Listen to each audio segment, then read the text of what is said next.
Thank you, Madam President. So we took some testimony on this back during the special session in August. You all might remember back when we were in the Science Museum.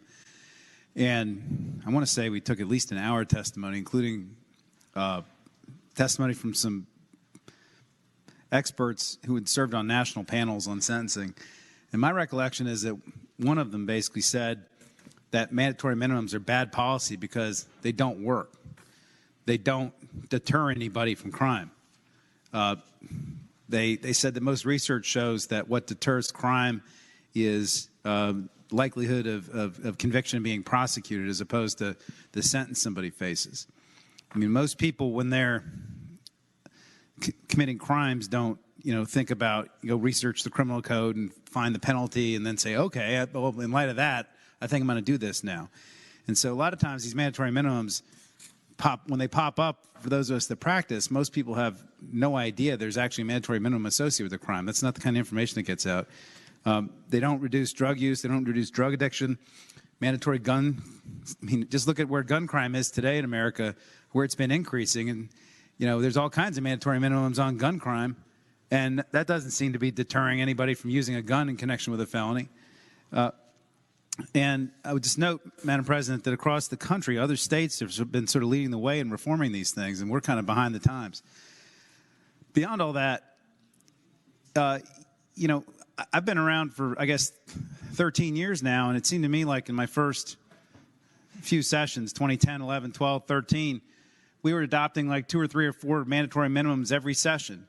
And if somebody would have a story and they'd come in and tell the story and people would be like, oh, that's awful, okay, we'll do that. But there was never any science backing it up. And just to give you an example, I remember one we debated in 2012 on the floor. It had to do with a mandatory minimum on certain kinds of sex crimes. And in connection with that, the Sentencing Commission gives us an analysis of what effect the bill would have, right?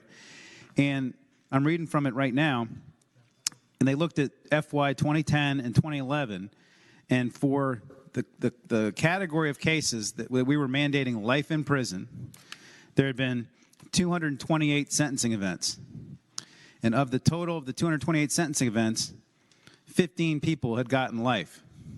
We mandated life for all those cases. So in other words, when juries and judges were presented with information about the nature of the crime, about the victim, when they heard from everybody, the judge and the jury said in 215 cases, we're not going to do life. But instead, the General Assembly walks in and says, no, we think all these people around the Commonwealth were wrong. All these cases deserved life. And that wasn't based on any science or any good policy. It was just based purely on emotion and politics. And that's not how we should be making policy. And Madam President, the last thing I'll say is that mandatory minimums, what they do is they basically give prosecutors nuclear weapons to use against people charged with all kinds of different crimes that basically force them to plead guilty. Many people, in fact, I think actually plead guilty to things they're not guilty of because of the magnitude of sentence they're looking at relative to the conduct that's in play. And it basically forces lots of pleas and chills the right to trial by jury. And I would just remind the body that our Commonwealth led the world in codifying the right to trial by jury in our Declaration of Rights back in 1776. We declared our independence from England. And in fact, our Constitution itself says, still today, the right to trial by jury is sacred. And it doesn't use that word anywhere else in the Declaration of Rights. That's not even used in the U.S. Bill of Rights. And this policy that we have today completely undermines that principle that was a founding principle of this Commonwealth. And so I would submit that if you don't trust your judges, let me know. I'm happy to pick them for you. But we have judges that we vet to make these decisions, to decide what the appropriate sentence is. And we shouldn't be making the decision here using this voting box.